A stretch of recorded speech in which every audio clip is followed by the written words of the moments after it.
Everyone thinks because you're a zombie, you don't know good coffee. Well, they're wrong. There's only one brew that gets my seal of approval. Deadly Grounds coffee is my guilty pleasure. The aroma is so intoxicating. It brings all of my neighbors out of the woodwork. Deadly Grounds coffee. Coffee to die for and zombie approved. It's good to get a little deadly. Use the front door!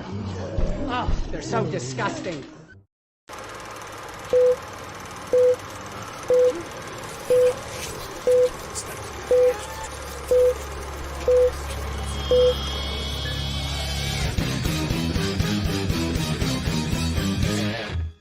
Everybody, it's Tuesday night, time for another live Wicked Horror Show. I'm Kevin, and as always, I'm joined by Tony Has Nine Fingers.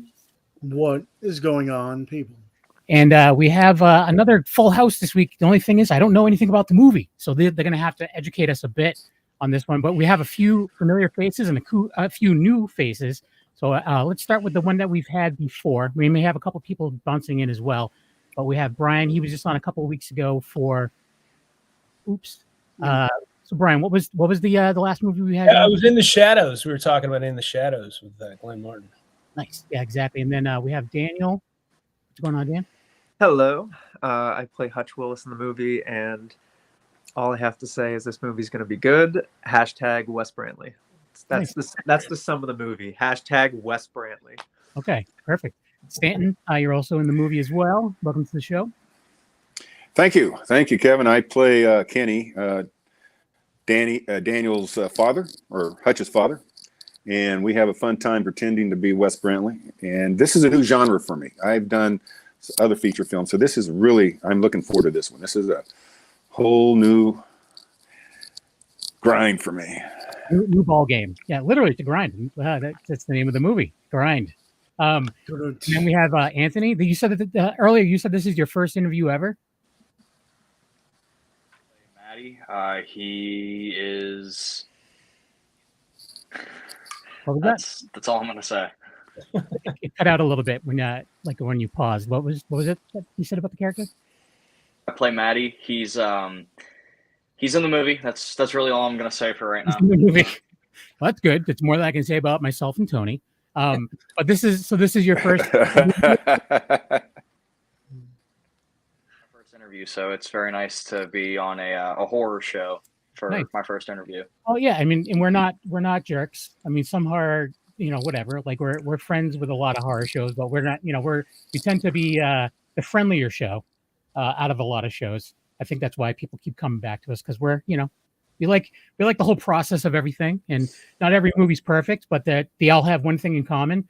It's a movie that was successfully made or is being successfully made. That's a hurdle right there in itself. So that deserves some accolades no matter what. So like I said, we know nothing about this movie. Who would like to maybe give a little synopsis about what this is possibly about? Brian. I knew you were gonna say this thing.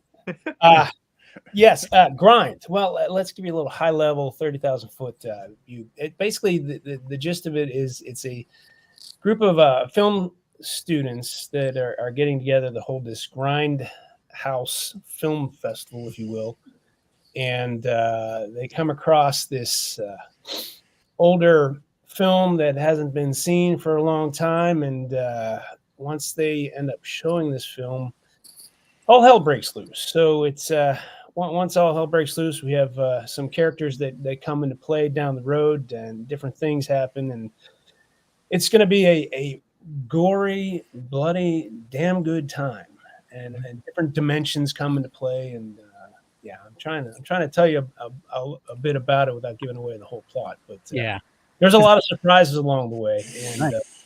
Yeah, it's gonna be one hell of a ride. Let's put it that way. One hell of a ride. Yeah, I mean, and it's besides the people we have here, obviously, there's also a lot of other awesome cast that we know, like from either the show or from other movies. Felissa Rose is in the movie. We have Lynn Lowry. Awesome. Ginger Lynn, August. Was it Kais? I don't know if that's how you say it. We know her from what was that? Murder Size. She was just in Murder Size. And Chandra, which we're hoping would jump in a little bit later. Molly Sousa, great. She's fantastic. Yeah, there's a bunch of people along with Daniel John Kearney who set this up, and so Brian, you're normally a monster man. Are you a monster man in this one too, or are you? No, actually, the nice thing about this is Mark's not killing me off in this one. He took his time in killing me in Massacre Academy and then in Wolf Hollow. But in this one, I actually get to come in and help save the day. So my character is, I'm just going to say he's a throwback. He thinks he's more than he is from an acting perspective. But in the end, he's a fun guy and just kind of helps saves the day at the end. Nice. And it's a real stretch for Brian. Yeah. His name's Wes Brantley. So I was just going to say, you were saying that they're pretending to be Wes Brantley, and I was like, but you are. Yes. Wes Brantley, so, I am Wes Brantley, and he is. I'm an action hero of the past in movies and stuff, and the man, the myth, legend. Oh. The man, the myth, the legend that is Wes Brantley. So yes. There you go. And I was just looking real quickly at Stanton at your IMDb, and like, yeah, so you really haven't dabbled in horror. No, I haven't. It's a little bit different than Fast and Furious or Pleasantville or soap operas. So I'm really looking forward to this. And I get to kind of play a character that has fun just being silly. And Hutch is Daniel. We just have a great time, and I can't wait to get with Daniel and put this together because I have some ideas that I haven't told Mark about, but I will later. Yeah, and that's interesting. So what made you make the switch to finally give a shot at some horror? Well, it was actually my longtime friendship with Brian, and he introduced me to Mark Cantu, and I really enjoyed Wolf Hollow and Massacre. And I told Mark, I said, next time you do a horror film, please write me a part. Yeah. And that's what got me into horror. Nice. That's so great. Anyway, it's you'll see. It's a very welcoming genre. The fans are great. So I've been a fan. I would stay up late at night watching the Blackenstein movies with my dad. I was a big horror film fanatic fan from 5 years old on. So I'm glad to finally be able to be in something that I watched when I was a kid. Yeah. Yeah. And that's the thing is it's something that sticks with you forever. Like the reason I did a bunch of stuff before this that was not necessarily horror, in like music and stuff like that. But it's like, at the end of the day, that's where I always end up, so it's like, now it's like, hey, I'm going to do a podcast. Might as well do it about horror because that's all I really watch anyways. So that's what I'm doing. So yeah, it sticks with awesome. you. That's great. In like comedy and stuff like that. I mean, that being said, I still, have movies in every genre that I love, but I'll never forget the first time you get terrified watching a movie. It really sticks with you. So Daniel, what about yourself? What kind of background do you have in acting? So I started acting when I was in high school.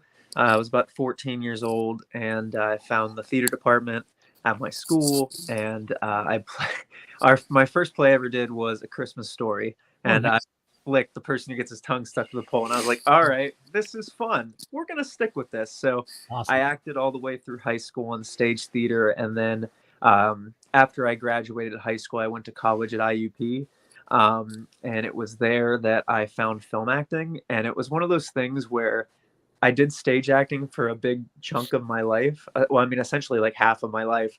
And I was like, why not? And I did it. And I was like, this is fantastic. This is so fun. So I started auditioning for stuff and did a couple, I did a war movie and stuff like that. And I was like, I want to try out or an audition for a horror movie. Why not? So, well, thank you, Mark, because I cannot wait. It's awesome. No, and it's a different kind of animal that can do stage acting. Like it's, not everyone can do it. And it's the amount of emotion you can feel like watching stage actors and stuff like that. It's, I could never do it. It's one of those things where a camera either, but it's like, I was going to say, it's like immediate. like with the camera. I mean, it's one beast in itself trying to like act with nothing going on. Well, when you're acting with someone, it's a little easier, but then when it's like stage, it's like if you know something goes wrong, it goes like something goes wrong. You know that it went wrong right then and there. So Oh no, it's scary. I'll never forget. I was in one show, and it was called Leading Ladies, and it was fun because I got to dress as a lady because like these two guys are actors and they're trying to get this rich lady's fortune, but they pretend to be her lost niece or nephews, but they wear, disguises and whatnot. And I had my co-actress was there, and like it was just a stressful night on set or on the stage, and she forgot her line. And so we stood there trying to get each other back on and back to the script. And that's what I think makes stage theater stressful. It's because like you said, when one thing goes wrong, that's it. Like trying to bounce back, near to impossible. There's no second take. You can't be like, all right, let's start that one over again. Yeah. Back to one. Yeah, exactly. Just real quick, Sergio's in the chat saying hey to everyone, and we have Chadrick Whitmire in the chat saying hi to everyone as well. What's up, guys? And now Anthony, what about yourself? I see, looking at your IMDb, you only have 2 credits on there. Both are upcoming movies, but still, that's awesome.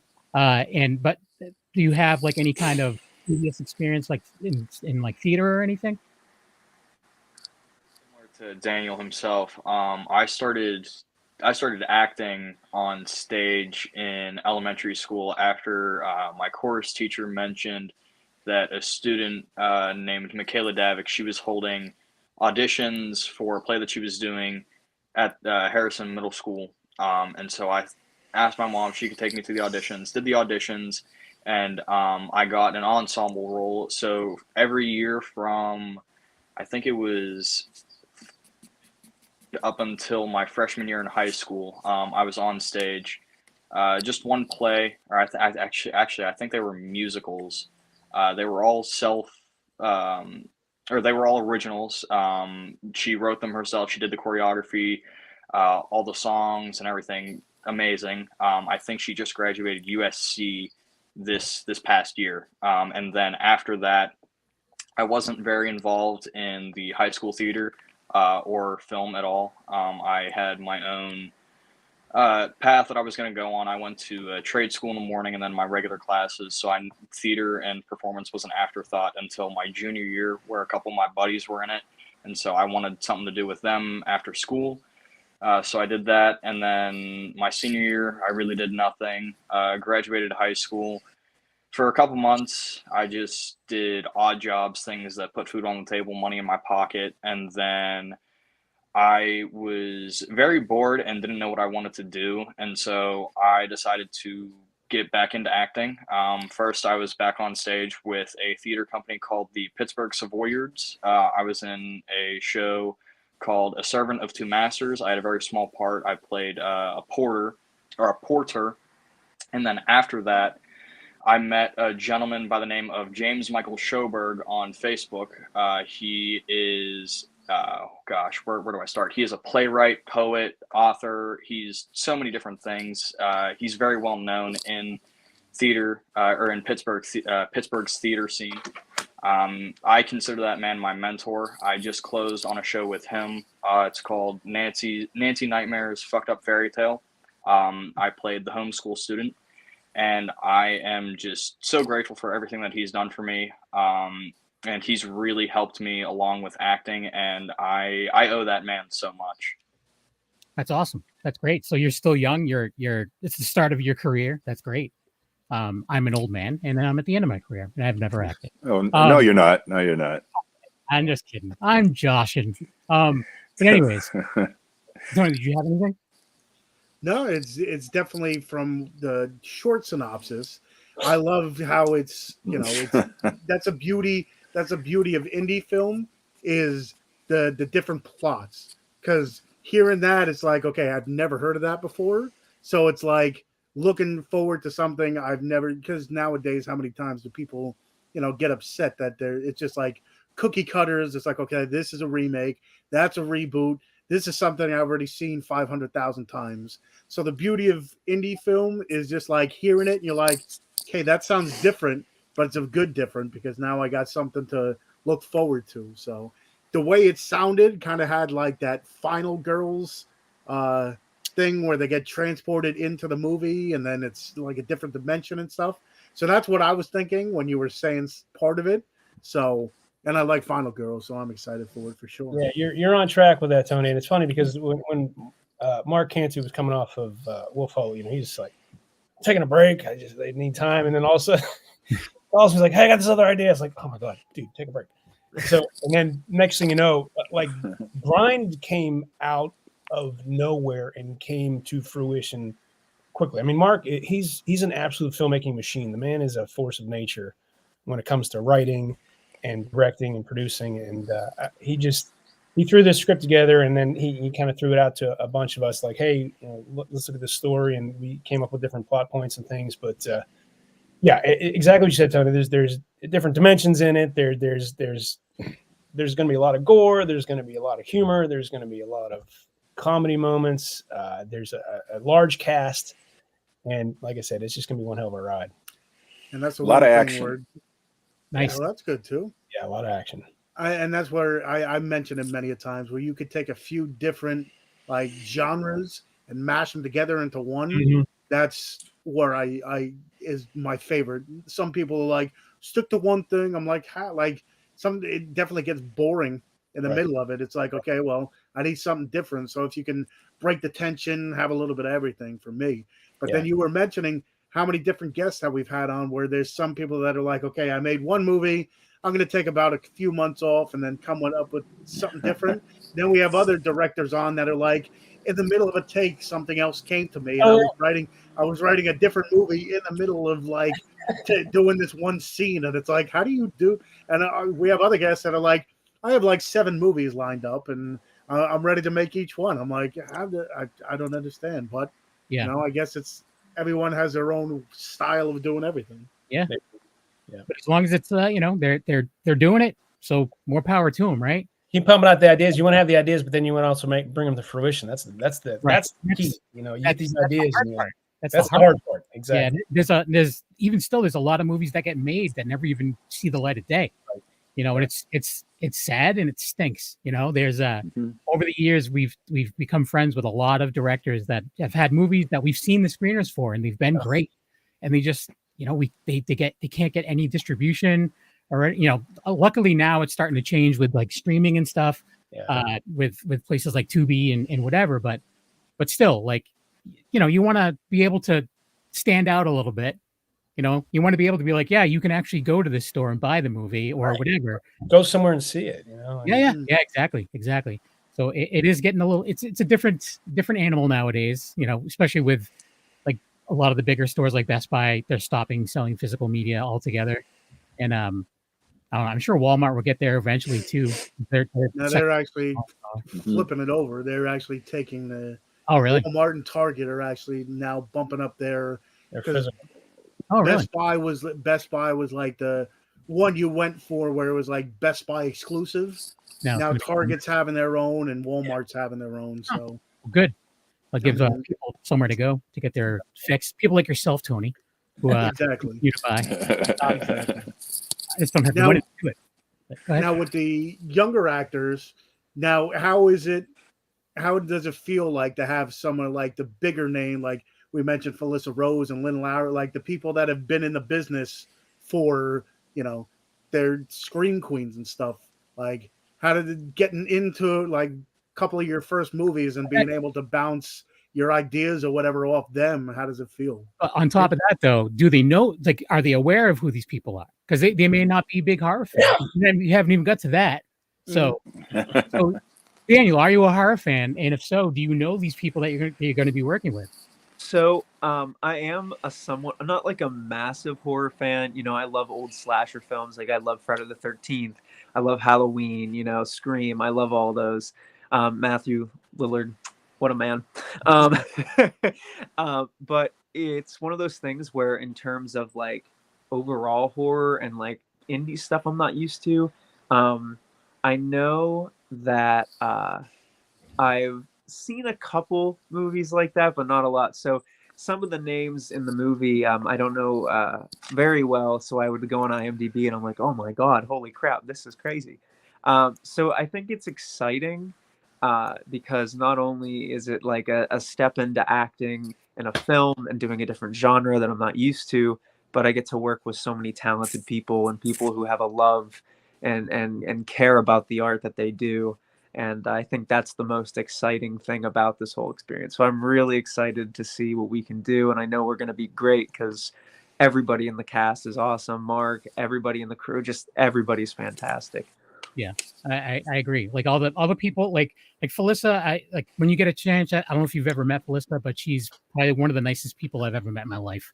She's super, super nice. Like just you can't you won't see her for months and months and months, and then you walk into a room and she remembers you by name, and she'll run over, give you a hug, and I'm like, how many people do you talk to? How do you remember my name? Like, Yeah, I don't remember my name after I log off. After here, I have to I don't remember anything. But Anthony, what about yourself? Are you a horror fan? And if so, do you know some of these actors and actresses that you're going to be working with? I do consider myself a horror fan. I like horror movies and that kind of stuff. I've recently tried to get back into horror literature, so horror poems, classics, Stephen King's It, Mary Shelley's Frankenstein of the Modern Prometheus, and a couple others. But I mean this in like a very respectful manner. I truly have no clue who any of those people are. So it'll be fun to get a fresh perspective. And I'm kind of glad I actually don't know who these people are, because I don't want to go into it with the perspective of a fan of, oh my gosh, it's so exciting to work with you, you know, blah, blah, blah. Instead, it'll be, hi, my name's Anthony. I'd like to hear about your ideas and what we can do together on set. Right. No, yeah, no, that's great. And yeah, I'm sure that I'm sure that happens with them a lot, where they may be like, oh my God, this person grew up watching my movies and it's weird. Like I have to, maybe things are getting weird or whatever. I'm sure that comes across sometimes, but that's actually, I think that's pretty cool. Now, would you have a favorite horror movie? I know, Stanton, you'd mentioned like stuff like Frankenstein and stuff growing up. Would you Universal classic monster stuff? Is that your favorite? Yeah, I just dated myself when I made that statement. So can we rewind? I don't know. I love that stuff as well. I love Universal old time black and white features, but the current ones are. I mean, like the last 20 years, there's been some really fun horror flicks. The Scream series, the Friday the 13th. Krueger movies. But with all those movies that I've really enjoyed watching back over the 20 years, when I watched Massacre and then Wolf Hollow, I was just, man, these not only hold up to these big studio films, but they're better. And that's why I wanted to work with Mark. And I've known Brian for a long time. We've done some other films together and some other things. But it's it's funny because you come from, I've been in this business for a long time, and I don't think Anthony and Daniel were born when I did Fast and Furious, but I enjoy this business, and I enjoy meeting new people all the time. And I've worked with people that I went on the set being big fans of them. When I did Pleasantville, I was a fan of William Macy. I was a fan of JT, and then I met these three kids, Tobey Maguire and Paul Walker and Reese Witherspoon. And then they, exploded. And Paul and I became friends. Unfortunately, he died too soon. He was a very talented guy. But I went on set with on some stuff that, man, I was a fan of these actors. And I told them before we started shooting our scenes. And that's okay, to do that. But I like what Anthony said about really going on, you're on the same level with everybody on this cast. This is an ensemble cast that has so much talent. And I have to say, I have not seen, Felicia and some of these, and Molly and some of these others, their work. I'm not as much of a horror, I'm an enthusiast, but I haven't watched as much as I would like to.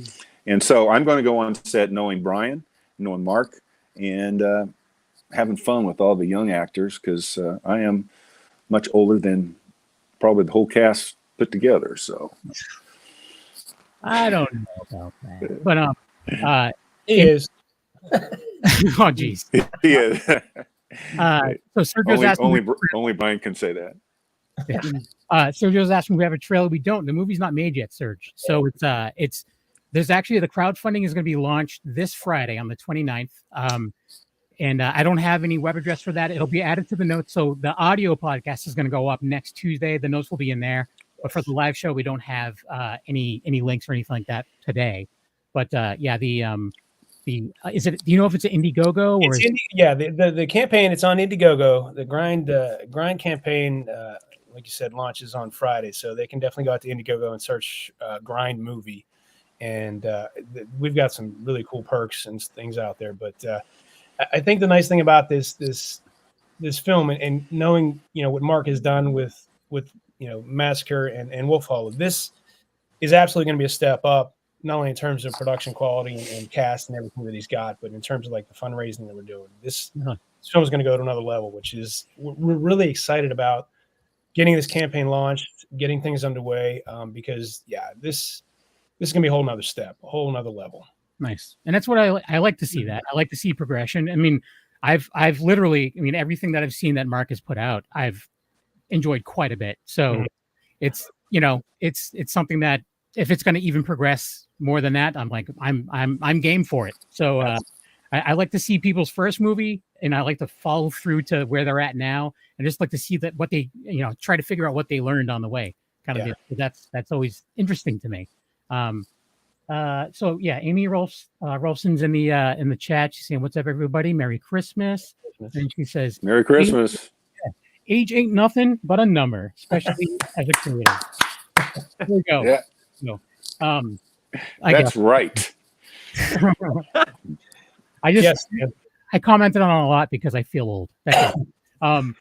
Especially when you see all these youngins, I'm happy for them and I'm proud of it. They're gonna come in and they're gonna create a new name for themselves, and they're because movies have changed so much since the pandemic. With a lot of independent movies have really stepped up their game, and like Tony had said, that's a lot of the originalities coming from the independent stuff, and I'm happy about it. You get it's definitely from like the Terrifiers and stuff like that. It's getting a lot more eyes on it, and the fact that you have a little bit more like with the introduction of Tubi, Tubi took over because at one point in time, I remember Netflix used to have a lot of the more independent horror, and then they got rid of that. Now Tubi kind of took that over, and then you have Shudder, which we always say, and with Terrifier making its rounds in the theater for that month, they're looking at I can't say for every, but I think you have a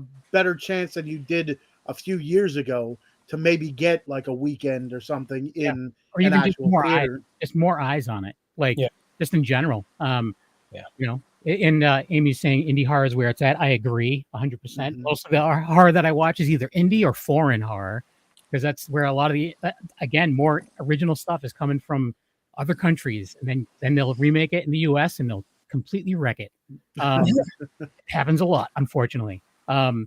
But there's a lot of really good stuff out there still that needs to be seen and needs to be made. So that's why people like Mark is going to be making this. Well, I think another interesting thing that you had said, Kevin, is especially with somebody like Mark, is having that track record and kind of having that following, from Massacre through Wolf Hollow to this. He's got a kind of not a built-in audience, but he's got a built-in, hey, look, I can do this. I've done this. I've done it really well, and this is just going to be another step up. So I think there's a lot of anticipation for this, and a lot of eyeballs are going to be on this going down the road, because people are going to want to see. It's a whole different. The other thing is a whole different idea. You've got 3 completely different films that he's done within the horror genre that are just going to be that much more entertaining down the road. Oh, totally. And it's good to show that he's not like it's not, I'm not saying that anyone is, but I'm saying like he's not doing exactly. Right. Exactly. Anything over and over again. But at the same time too, there's directors and writers out there that do stuff that is similar, like especially if it's a franchise or whatever, and it's they still just up their game every time, because they're learning from it. And I don't know. I'm always super excited, especially when you see stuff like this. And a lot of the cast, people that you said he's got a built-in audience. A lot of the cast members have built-in audiences as well. Yeah, exactly. That's going to get the eyes on the new people that then you'll have a built-in audience, and then next thing you know, old Jed's a millionaire, and you'll be able to be we'll see you at conventions signing autographs and all this other stuff, and I'll be waiting in line, and then I'll be like, I don't have any money, and then they'll walk away. I'll build my cement pond out back. So I'm good to go. What'd you say, Brian? Build my cement pond out back. Oh yeah, that's right. Yeah, some old Beverly Hillbillies. There you go. Show. Old Jed's a millionaire. That's right. Exactly. Yeah, I don't know. What else? Do you have anything else, Tony, you want to talk about? Well, I mean, like you were saying, how each one that he does is a little bit different from each other. But it seems like, especially, we've had you on for a couple of the movies, and we mentioned many a times that maybe some of the people that listen all the time, but it still rings true, where you have it seems like independent films are more of like a family rather than sometimes your bigger budget ones where it's like, okay, like especially Fast and Furious franchise where it's like, okay, now we're going to add another big name to it. And then it's just like, it doesn't seem like, okay, I'm here just for a paycheck. I'm going to pop in. Here's my face or whatever. Within the indie film, it's more of like, okay, here's my passion. Everybody's kind of has one goal to make it big. So it just, many a times where I guess doing this podcast, I want to just put out there where it's like, because so many people are just clamoring for something new. It's like, look the other way. Everybody's looking, left, look right. There's so much stuff here that it's just like, you'll find, go ahead. The one thing I was going to say is you mentioned the Fast and Furious thing, but he was in the Fast and Furious. So that's why I meant. But so was it like a family? Did it feel like a family when you were on set, or was it just more like, hey, we're cool when we're all together? Or was it? I mean, I'm not looking to bash anybody by any means, but was it was it really like? Did you guys hang out and stuff like that, or was it just like, all right, we're on set, that's it?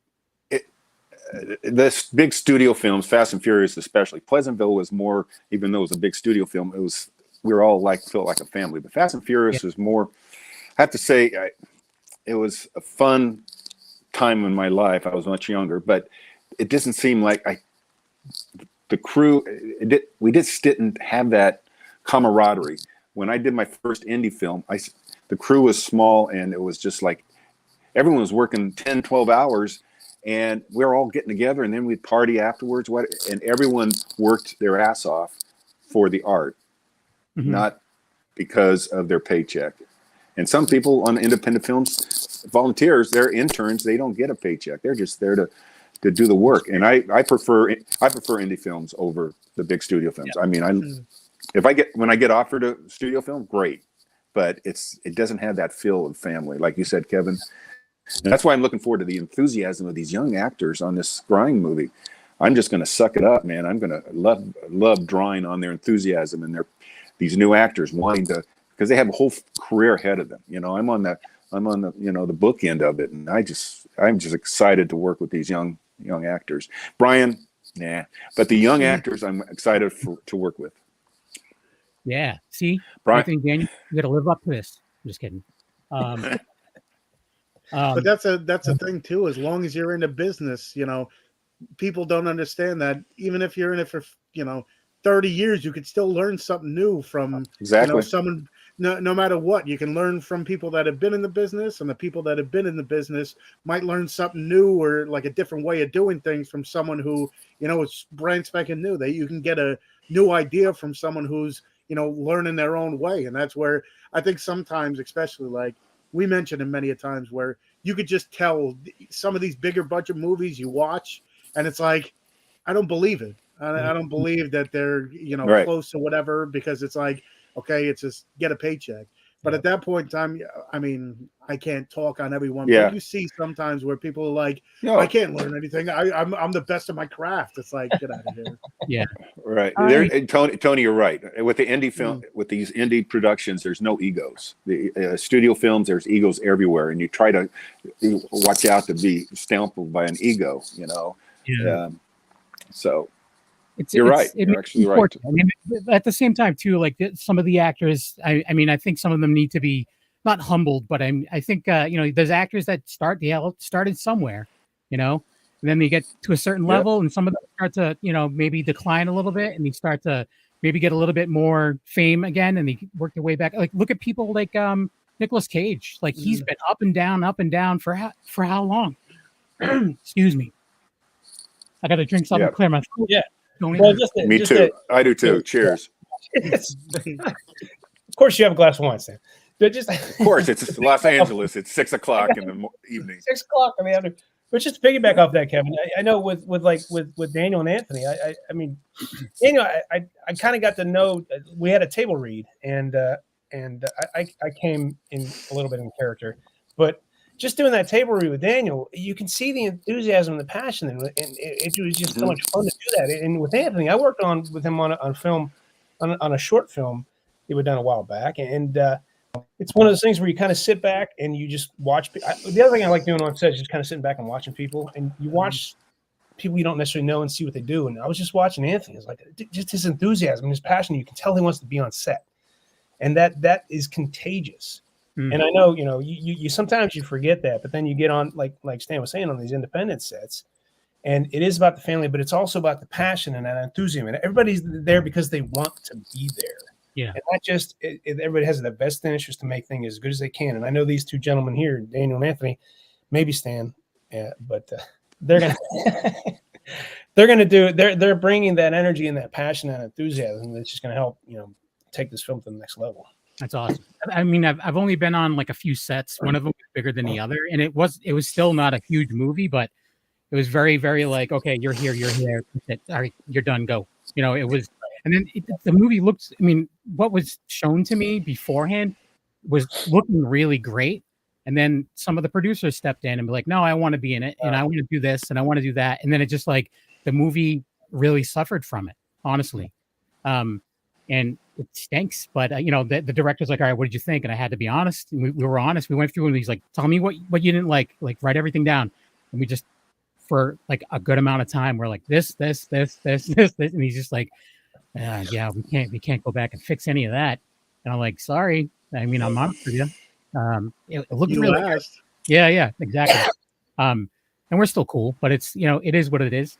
And it seems like more like indie. It's like because everyone's in it for the same thing. Mm-hmm. It's not competition. You all want to make a great movie, so you're all there to be like, you're almost there to cheer on each other. Like if someone's having a hard time, you guys could be off camera, being like, all right, you got this, whatever. Like that just seems cool to me. Exactly. Yeah, it's I don't know, just a cool environment. Spot on. Yeah, it's neat. And everybody's there doing what's best for the film and not what's best for their ego. Right. Exactly. Yeah. Exactly. Yeah. So you've seen, like, I've seen some actors that were higher up at conventions and stuff too, and like it's a situation where they're like making fun of the people that are at the convention. Like people are like trying to swap out booths because this person has a better booth than them. We want the better booth, and it's like, come on, dude. Like, simmer down. We're all here for the same reason, right? Like, I don't get it. Like, I don't know. It's weird. It's weird to see that part of it, but I'm still a fan at the end of the day. I still geek out when I meet someone. That's why I would be horrible as an actor or on set, is because I would just be like, "Duh, what?" But it happens. Unfortunately, too much for me. But yeah. So besides, I mean, so this isn't even slated to be released until 2025. Right. So how long is the Indiegogo campaign supposed to go on for? Any ideas? Oh God, I don't know the exact. It's I don't know the exact timing. It's going to be a bit of time. I mean, it's not going to be like 1 week. It's going to be a little longer, but I don't know the exact time off the top of my head. This is where I need Mark here. But yeah, but there'll be plenty of time for people to get in, get their perks, and contribute to the campaign. Yeah, and if it's anything like the other campaign and stuff like that, like I said, the perks are awesome. Like, they're great. Some really, really cool perks out there. And if it's Tony, I know he usually will opt in for the perks where he gets the physical media. Well, the other thing we tell too is, if you go out there and there's something you really have on your mind, like, I would love if this were a perk, reach out to us. We'll make it a perk for you. Yeah. Question. So, you go. Yeah. And that's a beauty thing. If I can, sorry about that. But if, whenever I, can throw a little money in there and get, because as silly as it is, the rolling credits at the end. It's like, oh, look, there's my name. Some people love that. Some people, it's like, oh, I got my name on something, or get a credit on IMDb or something. It makes us, especially indie horror fans, makes us feel like we were a part of something. So Right, you're proud of it. Yeah, Absolutely. you probably are attached to something that you enjoy, and that's something that you like, and you feel like you're part of the whole thing. Absolutely. Well, that is great. But yeah, so Daniel, we've only talked to you a little bit. We only talked to Anthony a little bit.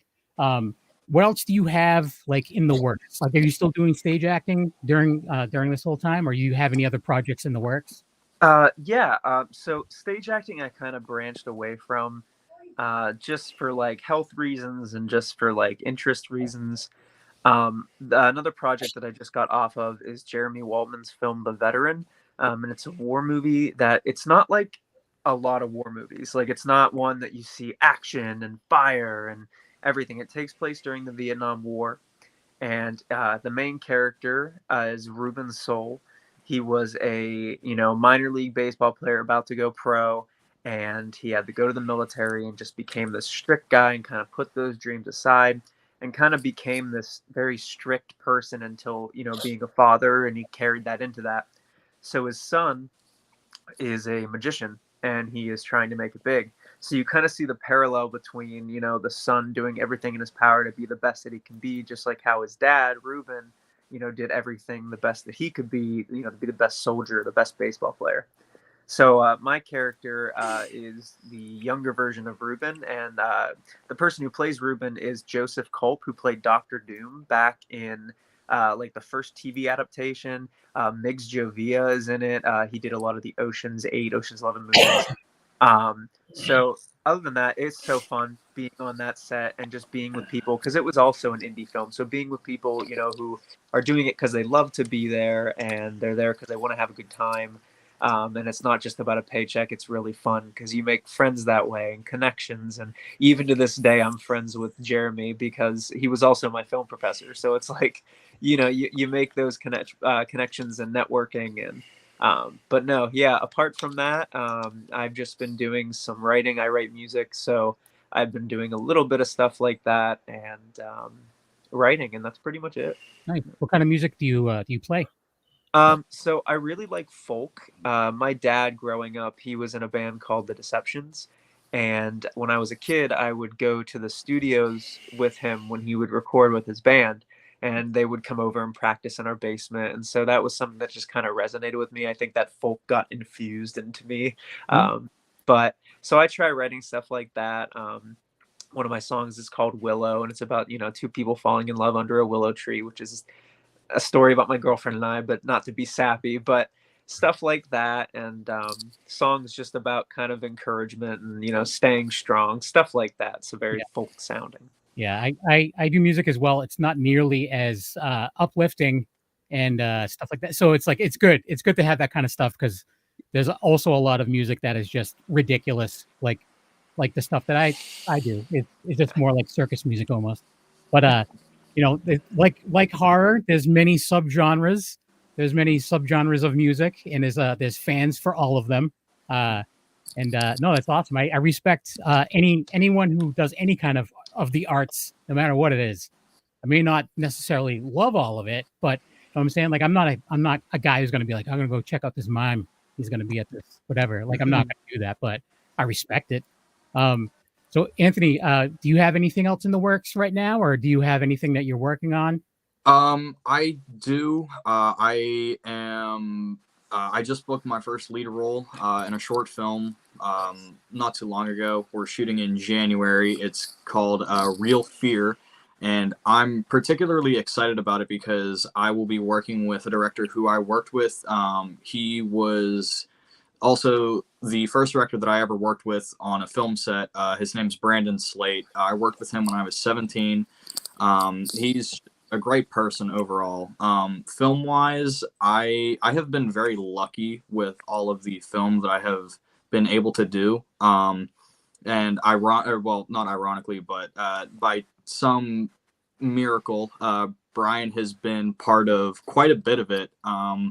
We met, I did background on a film set that he was on, and then the first feature film that I booked, he is also in, and he's actually somehow found his way into my theater branch of acting. I am, again, like Daniel, stepping away from stage, but I am continuously going to do, or at least try to do, stage shows with a theater company called Rage of the Stage Players, which again, Jim Schoberg is the lead director, writer, playwright, all of those titles. Again, I cannot say enough good things about that man. I saw Brian was part of the virtual reading for, I believe it was Oliver Twist. Yes, it was Oliver Twist. And so that was really funny to see him pop up. But I'm mainly just focused on film. That's really all I want to do. Now that I've found a passion in life, that's like all I will go to so many different extents to be able to perform and just any artistic endeavor I can pursue. And then in my free time, I also write poetry. Nice. Well, that's awesome. That's amazing. Thank you. Yeah. Being young, it's great.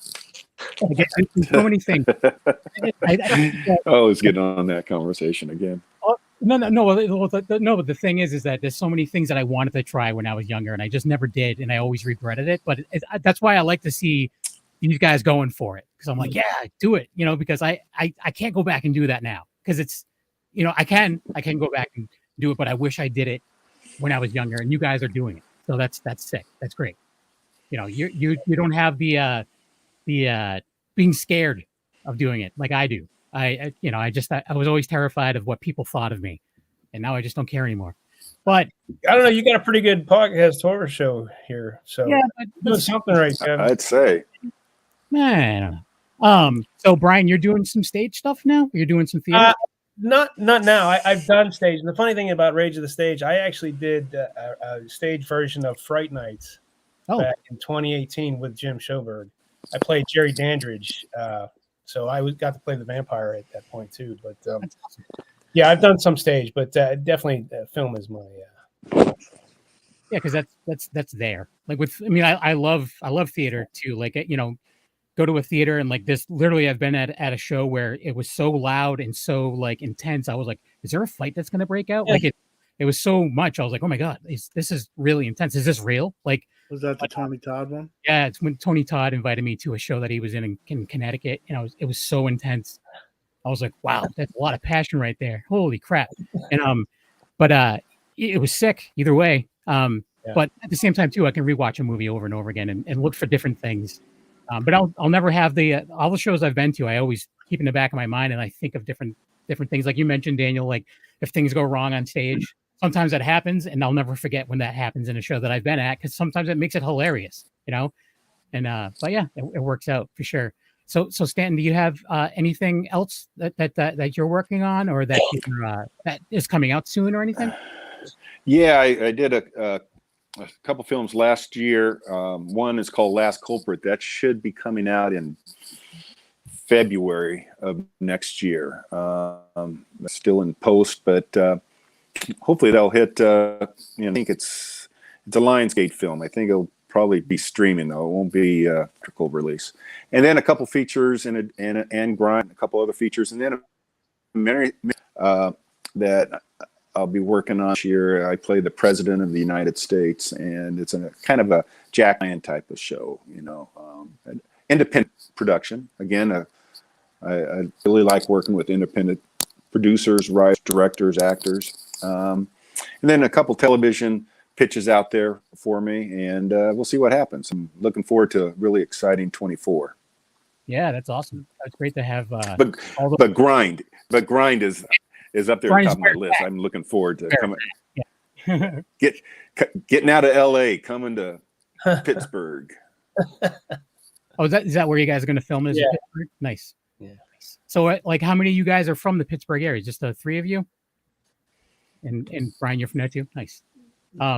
It's weird though, because I know Daniel travels all over to do these, to be part of these movies and stuff too, and he's in Connecticut. Yeah. So he travels a lot. He just had another kid not that long ago. The dude's working a lot. He's got a lot of things going on. I don't know. He should take a break. But but yeah, I don't know. So we do have to start wrapping things up. But Sorry. what do they say when you're doing something you love? It's not a job, Right. You know, with You him, never- it just seems like he Never just worked in your life. he just jumps into it. I mean, how many times has he asked? You know, if I, jump into it, and I'm like, if I had the money, I would definitely, try something. But taking that step, like you were saying, is that it's difficult? We're using that as an excuse, Tony. Like 100%. we totally are. 100%. I I'm not denying it, but it's one of those things where, I don't have the time. That's like the two sides of my brain where it's like, just go ahead and do it. And the other one's like, think of what you're doing. Like it's just like they're gonna meet at one point, and just be like, whatever, screw it, try it, and then go. Right. But Maybe again, that'll be that's next the year. thing. It's totally just excuses. It totally is, and I know that for a fact. And I know it's me. Like I'm sitting there acting like I'm so busy all the time. I leave the house like twice a day. Most of the time, it's like, I'm on my lunch break. I got to go check the mail. The mail's not here. On my next break, I'm going to go out and check see if the mail's here again. That's my day. Life of a 48-year-old. Hooray, everyone! You're still a youngin'. Yeah. But I have to change things. I think I have to step out of my comfort zone a little bit more. Maybe this year will be 2024 will be that year. We'll see. Like we always say, here's a list of stuff I'm gonna not do. Right. Yeah. Well, the other thing is too, if it's really important to you, you make time. If it's not important, make excuses. Yeah. Oh yeah. Well, that's the thing is I make a lot of excuses, but these are things that I'm passionate about. There's a lot of them. There's a lot of things I want to try to do. Yeah. And there's things that I did that I want to try to get back into. And it's like, do I have time for all this? Yes, I do. But that's my excuse. So anyways, now that we do have to wrap things up. So I want people to be able to know where to follow you from any updates on any other projects you have going on. Let's start with Anthony. Where can people go to find out what's going on with you, or if you have anywhere that people can follow you just for updates in general? I'm not very active on social media. I have an Instagram. It's called Boney. It's BEAUXNY.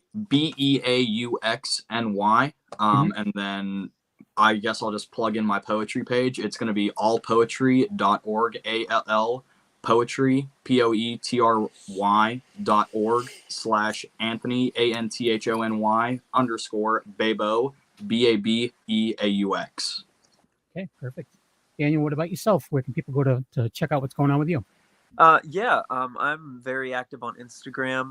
My handle is Danny, all lowercase, DANNY _Ebeling, EBELING, and 42. I post all kinds of stuff from there, and I have a YouTube channel. It's just Daniel Thomas Ebeling, where original music's there, and I post stuff sometimes about acting updates and stuff like that. So those two platforms are where you can find some fun things. Nice, cool. Stanton, what about yourself? Do you have anywhere fans can follow you? Well, they can write a postcard to me. I'm old school. I'll give you my home address. No, I have. I'm on Facebook and Instagram, but not as actively as Daniel and Anthony, I'm sure. Stanton Rutledge on Facebook, Instagram, same thing, and IMDb if they want to check out my background. I hope you people get involved with the Indigo campaign and get involved with being part of the film, support the film, and the perks are great. And some of the perks, you get to be on set. And so, Kevin, you should do that so you can be on another set. You'd have fun. Convince my wife. Okay. Get your wife on the mic right now. I want to talk to her. She would never do that. She would never. We do have a perk to be a PA for a day, if I'm not mistaken. True.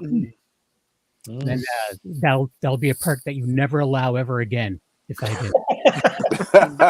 Like he just bothered people all day. Just ask questions all day. Hired a PA before, but this would be a first time. Exactly.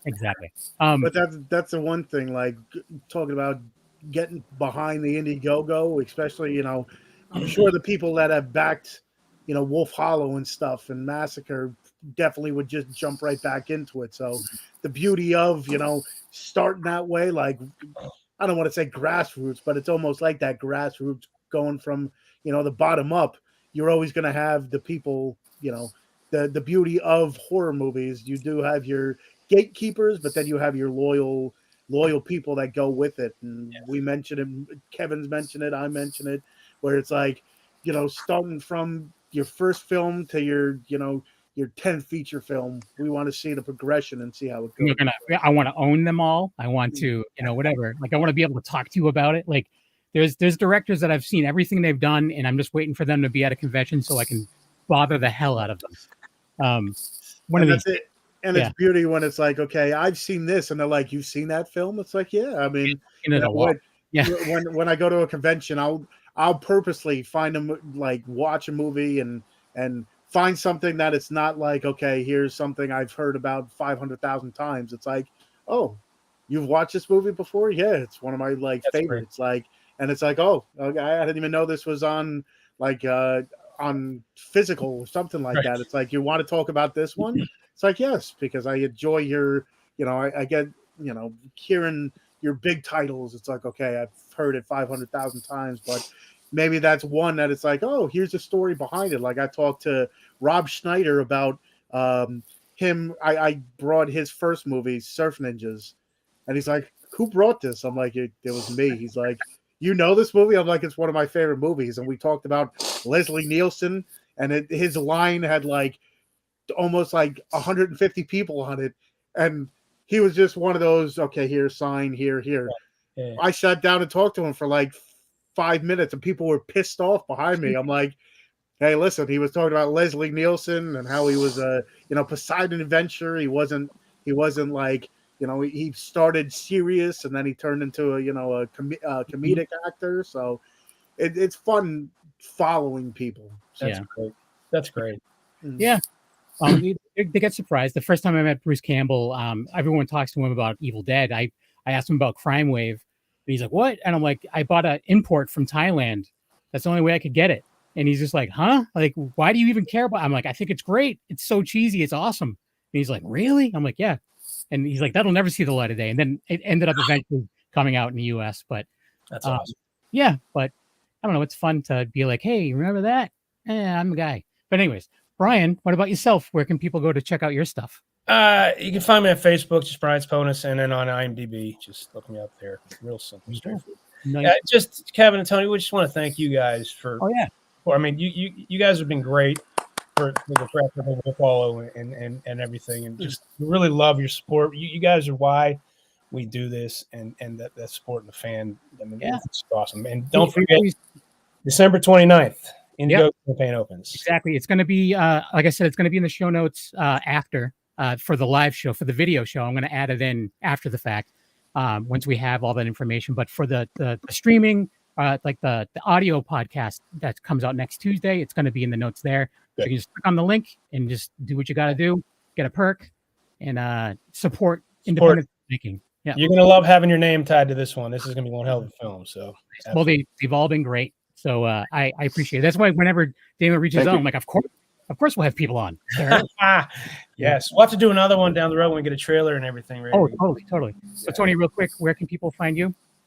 You can find me at Tony Has Nine Fingers on YouTube, where I do movie reviews, unboxings, anything movie related. You'll find me there. Tony Has Nine Fingers on X, which I don't use.